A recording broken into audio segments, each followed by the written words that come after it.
what's up? I am here for All Rise, episode 7. Oops, let me get my notes. It is called Uncommon Women and Mothers. So, we start off, we're in the general population jail cell, and somebody is getting jumped. And a guy says, it shouldn't be in here. And the person goes, it's they or them, a-hole. And so the person likes to be identified as they, them. And Luke comes and gets them and pulls them out of the cage. And they say, what did they say? I'm sorry. Someone just said his A on fire. I'm gonna try to stop cussing. On fire. And Luke tells them that's not a particularly smart thing to say when you're on trial for arson. And so we have them. Their name is Jax. Emily is defending them, and she's going up against Mark in court. So then we switch over to Judge Carmichael. She's dealing with a simple case of community service, but the person is saying that they didn't complete it because their dog ate the paperwork, I guess telling them where they needed to report to and what to do. So she added another 90 on top of that and said, you know, stop playing with me. And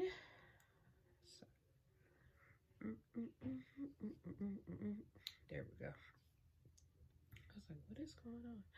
Okay, and then there's a woman sitting out in the gallery, and when Judge Carmichael notices her, she asks her to stand up and asks her how she's doing. And, you know, everybody's looking around like, why are you asking her, you know, how you doing? Kind of find out it's her mama. So, her mama is more of the Angela Davis type. She doesn't understand why her daughter is a judge.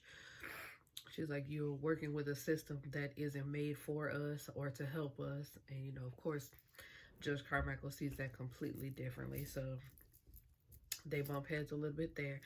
Y'all, hey, it's been like a month, but my eyebrows still low-key look good, though.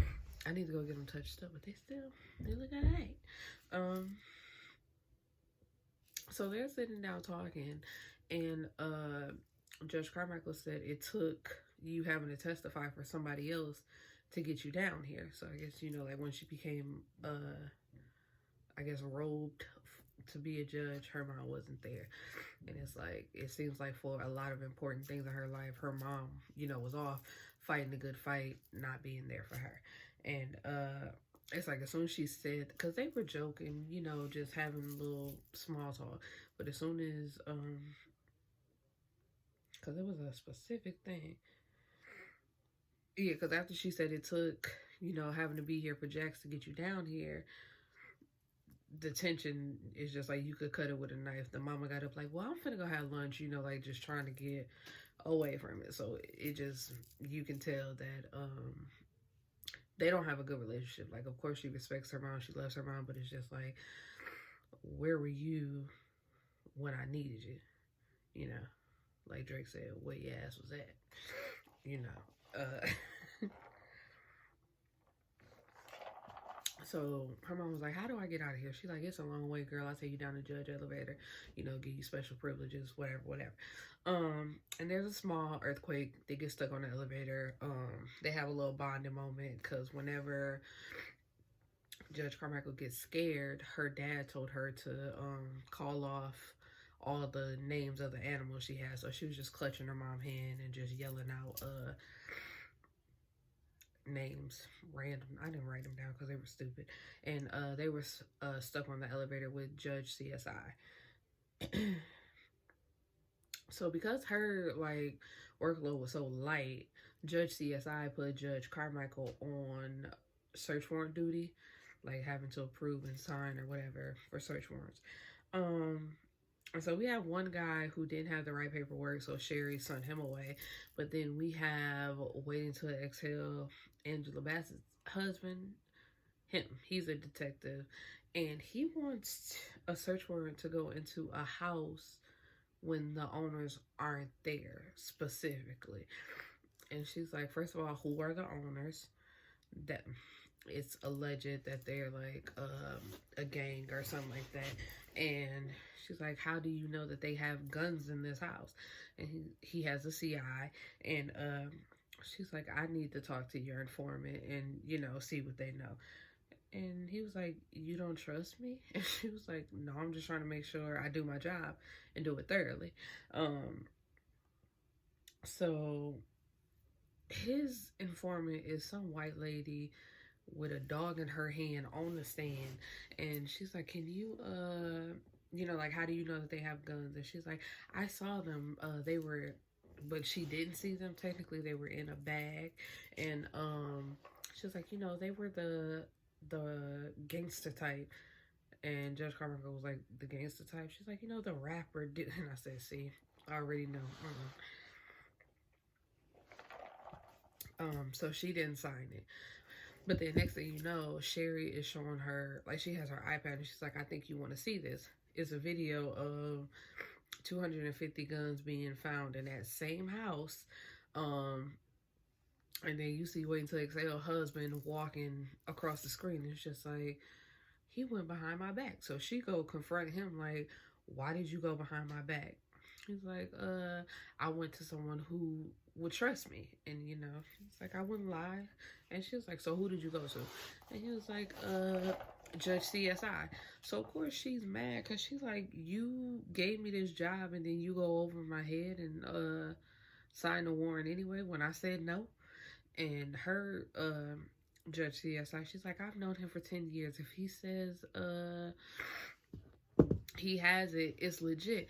She's like, that's not the point. If you give me an assignment and I do it, why would you go over my head? It's like, I just got here, so you gonna have the police thinking I'm weak, and anytime I tell them no, they just gonna come to you and you gonna sign it. And it's like, you know, it's kind of a shouting match. And of course she got to throw her weight around his boss, like, talk to me when you calm down, and I know that your mother's here and you're feeling away right now, but calm down. And it's just like, so she basically had to go back and like apologize to Judge CSI, but I wasn't feeling it. I was on Lola's side because it's just like, if I'm supposed to have authority over things, do not go over my head and just sign it off anyway. And if the fact that you've known him 10 years, so why didn't you take a search warrant duty then? Why you give it to me? So back to Mark and Emily's case. At first, Emily was punching holes in Mark's case because the Jack set fire to a building because Jack is homeless, but they set up encampment. I think I said that right, in the place where they were about to build on. So but the guy had been involved in insurance fraud before, and they usually have cameras, but he didn't have cameras then. And Emily was like, if you, because he said he had asked them to move a year ago and they still hadn't moved from that property, and he thought that they would do something. So she said, if you usually have cameras on your property and you thought they were going to do something, why weren't they set up? Like, did you not want to show who really started the fire instead of my client? Like, she was on a roll until they got Judge Carmichael's mama on the stand. And that's where it messed up for them, because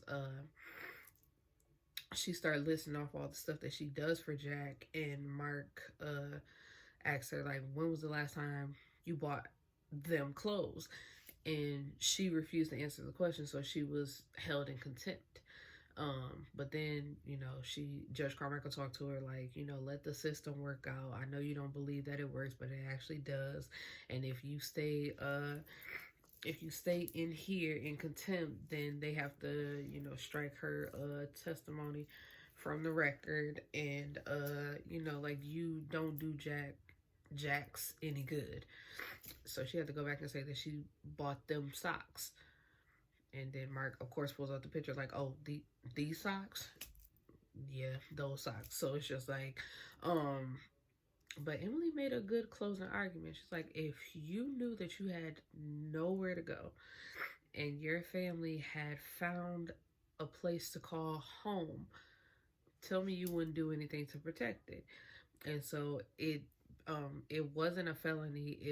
It went down to a misdemeanor, and they had already had time served. Oh, excuse me. They would just have to pay fines, and that was it. And so then we end with Judge Carmichael and her mama walking out talking, still trying to hash out the things of being there, not being there, and moving forward. I also forgot to mention that who was that? Emily and Luke had a little bit of tension this episode, because you remember they kissed. It was either the last episode or the episode before that. And so she's been kind of avoiding him, because I get her point. She's like, I'm about to be divorced, and then I'm starting this thing with him. I don't know me now. I need to rediscover who I am and what I'm doing. But it's just like she kind of snapped on Luke and, told him that she needed space and she needed time. And it's just like, you could have said that a different way without being rude to him, because he's a very understanding guy. I kind of don't get their relationship, but I let it be.